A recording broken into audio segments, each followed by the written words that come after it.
Hello everyone, this is an explainer video on Protestant Reformation brought to you by Navodaya Foundation, Mysuru. Reformation, also called as Protestant Reformation, was the religious revolution that took place in the Western Church in 16th century AD. It took place under the leadership of Martin Luther, John Calvin, John Wycliffe, and many others. It had far-reaching political, economic, and social effects. The Reformation became basis for founding of Protestantism, one of the three major branches of Christianity.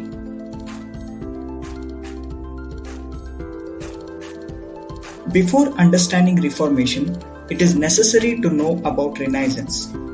Renaissance is largely a cultural revolution which occurred after the Dark Ages in European history. It started in Italy in 14th century AD and continued till 17th century AD, during which far-reaching changes were seen in European cultural, artistic, political, and economic spheres. Renaissance promoted the rediscovery of classical philosophy, literature, and art. Some of the greatest thinkers, authors, statesmen, scientists, and artists in human history thrived during this era. While global exploration opened up new lands and cultures to European commerce. The Renaissance is credited with bridging the gap between Middle Ages and modern day civilization. Reformation, which happens to be the subject matter of this explainer video, is also seen as a part and outcome of Renaissance, which gave birth to a tradition of questioning, rationality, humanism. And thus, Roman Catholicism as a religion was questioned by likes of Martin Luther, John Wycliffe, and others.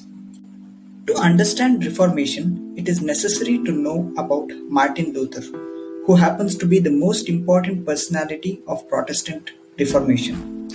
He was born in 1483 AD in Saxony, which now is a part of the German state. His parents were Hans and Margareta. Luther's father was a prosperous businessman and was involved in copper mining. Luther was initially training to become a lawyer.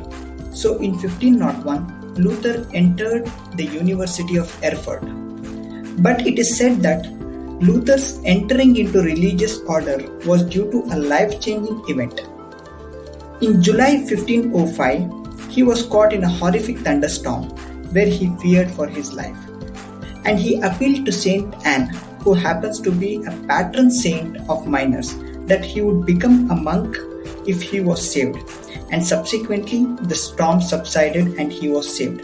Thus marked the entry of Martin Luther. The Roman Catholic Church of the medieval period had many social evils, and church was the institution within which Reformation actually started. Many social evils like charging money for the church posts, huge amounts of money was spent on religious rituals, money was given for removal of sins, which was called as letters of indulgences. The religious figures like pope, nun, bishops became corrupt and lived like princes.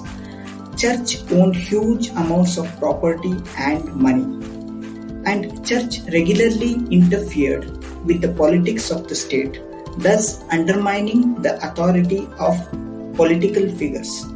So, church was an important institution against which Reformation was necessary during that particular age. In the backdrop of such social evils, Luther had become disenchanted, and he gave two important doctrines, which include, first one, faith alone.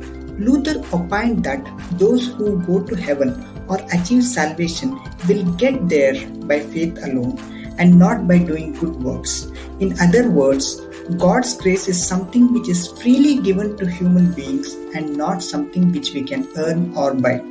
For the Catholic Church, on the other hand, human beings through good works, which included actions such as giving donation for the church construction and so on, could influence their salvation. And the second doctrinal feature was scriptures alone. Luther and other reformers turned to Bible as the only reliable source of instructions, and it was opposed to earlier position where religious authorities such as Pope dictated what was godly or divine or not.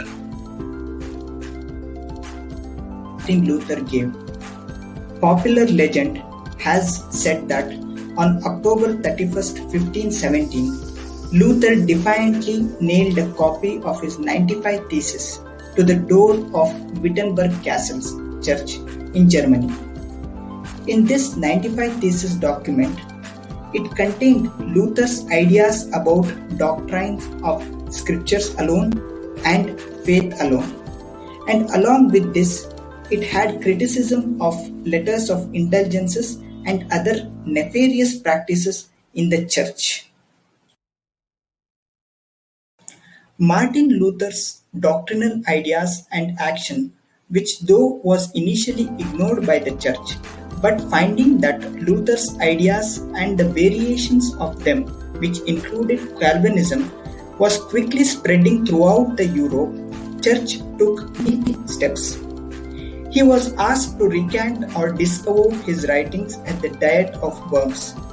Worms happens to be a city in Germany within Holy Roman Empire. When Luther refused, he was excommunicated or expelled from the church. The church's response to the threat from Luther and others during this period is called as Counter-Reformation. Other than this, new religious orders, notably the Jesuits, who combined rigorous spirituality with globally minded intellectualism, actually expanded their activities in different countries, which included Spain and Rome. And here it was reorganized to fight the threat of Protestant heresy. Few other events actually influenced the spread of Protestantism or Protestant Reformation. That was Holy Roman Empire, which presently spans the continent of Europe, saw its political authority being undermined by the church, and hence the political authorities within Holy Roman Empire, such as kings and princes, provided support in a tacit manner to the new religious ideas like Protestantism. And furthermore, the translation of Holy Bible from Latin to the then vernacular language of European countries such as English and German allowed Bible to be read by common literate people, and thus took religious interpretive power of Latin, which was presently consolidated by priestly class, and allowed Bible to be read by the common people and allowed for self-interpretation of the Holy Book. And thirdly, the innovation of printing press by Gutenberg brought down the cost of physical copy of Bible and made Bible available at a cheaper cost and allowed most of the population to have their own copy of Bible to be read by themselves. Now let us consolidate by finding what were the actual consequences both in positive as well as negative direction of Reformation program. Along with the religious consequences of the Reformation and Counter-Reformation, there came deep and lasting political changes. Northern Europe's new religious and political freedoms came at a great cost. With decades of rebellions, wars, and bloody persecutions, the 30 Years' War alone may have cost Germany around 40% of its population. But the Reformation's positive aspects can be seen in intellectual and cultural flourishing, which it inspired in all dimensions.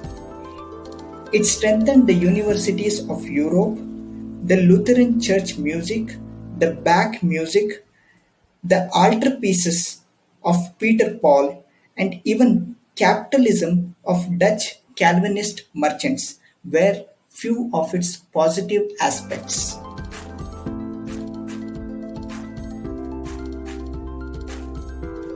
Thank you for watching. Hope you have understood the Reformation concept clearly. Please do like, share and subscribe our channel, and for more such explanatory videos you can comment on the topics for which you need. Thank you.